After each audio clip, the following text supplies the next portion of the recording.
बोया पेड़ बबूल का आम कहां से होए सुरेंद्र राजपूत। अपने गिरेबान में भी तो झांकना होगा। अपने पर पीड़ा हुई और जो आप 110 गालियां देते घूम रहे थे प्रधानमंत्री मोदी को, तब फर्क नहीं पड़ रहा था, अब दर्द होने लगा। ये कह रहे हैं यहां पर महेश वर्मा।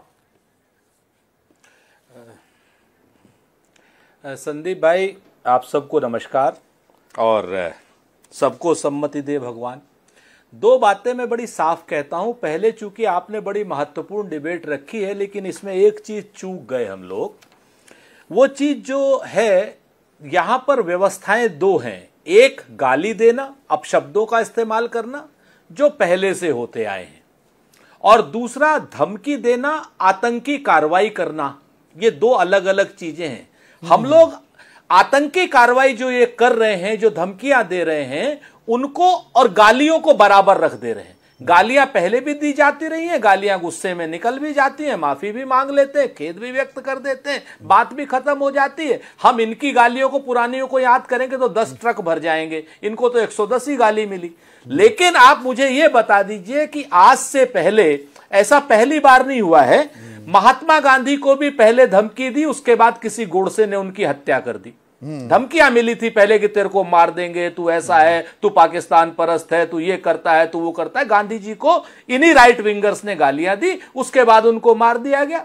खालिस्तानियों ने गालियां दी इंदिरा गांधी जी को, पहले गालियां दी, उसके बाद इंदिरा गांधी जी की हत्या कर दी गई।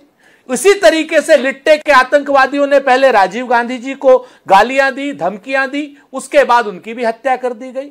और आज दुर्भाग्य से भारतीय जनता पार्टी भी खालिस्तानियों की, राइट विंगर्स की, और फिर वही मैं कहूंगा, सुरेंद्र राजपूत अपने गिरेबान में नहीं झांकेंगे, संसद के भीतर। और इस बात का जिक्र किया है जगत प्रकाश नड्डा ने अपनी चिट्ठी में, जो उन्होंने मल्लिकार्जुन खड़गे को लिखी, कि जिसने संसद में देश के प्रधानमंत्री को डंडे से पीटने की बात कही हो, असंभव, असंभव, असंभव, जान पर खतरा डालने जैसे आरोप आप लगाते फिरे हो कि बांग्लादेश में जो हुआ यहां भी हो जाएगा। आप भड़का रहे थे क्या लोगों को प्रधानमंत्री के खिलाफ?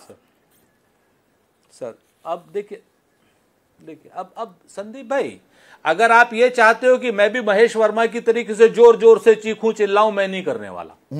2 मिनट मेरी शांति से बात सुन लो।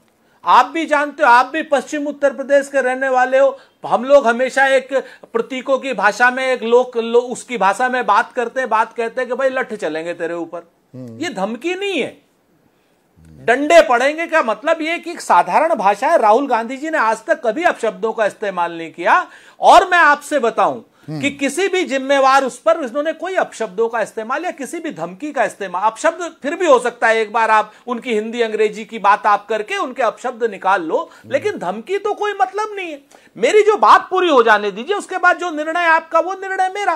तो मैं ये कह रहा हूं कि जिस तरीके से खालिस्तानियों ने क्या नाम इंदिरा जी की शहादत करी, जिस तरीके से लिट्टे वालों ने राजीव जी की शहादत ली, जिस तरीके से राइट विंगर्स वालों ने गोडसे के जरिए गांधी जी की शहादत ली, तो क्या ये उन्हीं धमकियों का और आतंकियों का दौर है कि राहुल गांधी जी की भी शहादत लेना चाहते हैं ये लोग? और उसके बाद जब हम अपनी चिंता से अवगत करा रहे हैं सत्ता पक्ष को, प्रधानमंत्री जो सर्वोच्च पद पर विराजमान है, जिनके ऊपर पूरे देश की सुरक्षा का जिम्मा है, उसके बाद एक बदतमीजी भरा लेटर भारतीय जनता पार्टी के अध्यक्ष पद से हमारे पास जवाब में आता है।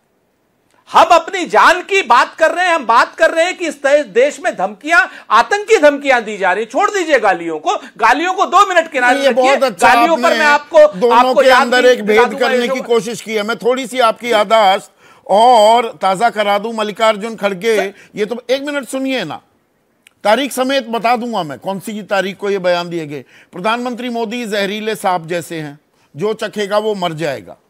हिटलर, स्टालिन, मुसोलिनी से तुलना जयराम रमेश ने की। उनकी पैदाइश पर ही सवाल उठाए पवन खेड़ा ने, नरेंद्र गौतम दास बोल दिया उनको। उसके बाद मल्लिकार्जुन खड़गे ही क्या कहते हैं, क्या आपके पास रावण जैसे 100 सिर हैं जो हर चुनाव में चेहरा दिखाने आ जाते हैं? रावण भी बोला गया। सुबोध कांत सहाय ने कहा, अगर प्रधानमंत्री हिटलर के रास्ते पर चलेंगे तो वो हिटलर की मौत मरेंगे। एक और आपके नेता हैं शेख हुसैन, जैसे कुत्ते की मौत होती है वैसे ही नरेंद्र मोदी की मौत होगी। ये धमकियां नहीं थी, ये बदजुबानी नहीं है। बातों में संदीप सर मेरी बात सर मेरी बात सुनिए, ये बदजुबानी है। अभी मजा आएगा ना भिड़ो। अच्छा, ये बदजुबानी है, ये क्या नाम सत्ता जब जहां, ये बदजुबानी है, धमकी नहीं है। धमकी ये है कि उसकी जो क्या नाम जीभ काट के लाएगा, जिस तरीके से वो जो स्वीडन के कार्टूनिस्ट के जो सर काट के लाएगा, 51 करोड़ का इनाम देंगे, उसका सर कटा ना। ये धमकी नहीं है, ये आतंकी कार्रवाई है। ये बदजुबानी नहीं है जो कि 11 लाख रुपए आप जीभ काटने की दे देंगे। ये धमकी नहीं है कि इसकी जीभ जला मारेंगे, मतलब आप भड़का नहीं रहे हैं। ये अपशब्द नहीं है सर। वो एक नॉर्मल बोली का हिस्सा हो गया कि भाई लठ मारेंगे। आप संदीप भाई, आपसे ये उम्मीद नहीं है। कौन है ये लोग, कहां से आते हैं? हाँ हाँ, आपसे भी उम्मीद, मुझे तो राजनेताओं से उम्मीद नहीं है। जैसी भाषा बोली जा रही है और उसको डिफेंड किया जा रहा है कि गाली अलग है, धमकी अलग है, ये भी उम्मीद नहीं है। सर 2 मिनट सर, मेरी बात तो सुन लो। मैं तो फिर से कह रहा हूं आपसे कि उन्होंने कहा था कि डंडे पड़ेंगे, बिल्कुल कहा था। वो एक साधारण मुहावरे का शब्द है। हमारी तरफ आपकी तरफ क्या ये नहीं चलता कि भाई अगर तू गलत काम करेगा तो लठ चलेंगे तेरे ऊपर, लोग लठ मारेंगे। आप एक बात बताओ ना, जो मैं फिर से, आप समझ लीजिए, मैं फिर से कहना चाह रहा हूं और अन्य विद्वान पैनलिस्टों से भी पूछ लीजिए, यशोवर्धन साहब से भी पूछ लीजिए कि जो आतंकी धमकियां दी गई हैं, हम उनके खिलाफ हमने चिट्ठी लिखी, उसके खिलाफ हमने सुरक्षा की गुहार की है। गालियां तो हमें 10 ट्रक भर के, आपको याद होगा, आप तो बहुत प्रख्यात प्रस्तोता भी हैं और पत्रकार भी हैं, कि जब 1900 चिल्लू पार का चुनाव था, रामकृष्ण द्विवेदी चुनाव लड़ रहे थे, 36 दल वहां पर गोरखपुर में क्या नाम महंत अवैधनाथ जी के यहां पर बात हो रही थी। चिल्लू पार के चुनाव में इंदिरा गांधी जी के लिए नारा लग रहा था, गली गली में झंडी है और इंदिरा गांधी। आपको मैं बताऊं, वहां से मैं शुरू कर सकता हूं आपको। आप गालियों की बात नहीं, मैं गालियों का मैं विकृत रूप बता सकता हूं आपको। ठीक है, वो आपने गालियों का हरामजादे, आप वो ठीक है, पर मैं शाबाश बेटा, बहुत बढ़िया।